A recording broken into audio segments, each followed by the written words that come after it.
Бұл былтырғы қой туым кезіндегі видеолар. Жолдасым екеуміз ойнап түсіргеніміз бар. Бұның бәрін мен салам деп видео түсіріп дайындап қоямын. Монтаждауға қол босамайды, үйтеді, туда-суда болып кейінге қалып кете береді ғой.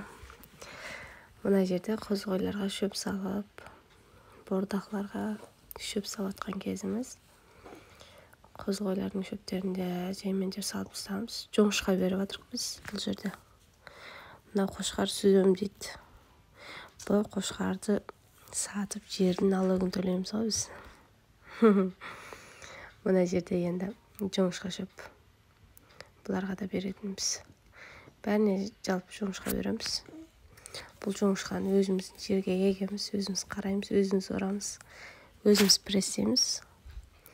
Өзіміздің қырдағы үйде, өзіміздің қойды өзіміз бағамыз дегенде ғой. Өзіміз қараймыз, бәрін өзіміз істейміз ғой. Қолдап кетіңіздер. 300 подписчик болыпты. Қуанып отырмын мен қазір. Құдай қаласа, 1-2 аптада 1000-ға жетіп, жуымызды нәсіп етсін. Мына жерде енді қозы-қойлар сырттат болады. Сырттағын бәрін аржақ айдап барамыз шөп қораға. Мына жерде жемдерін жейді, күндіз осы жақта болады.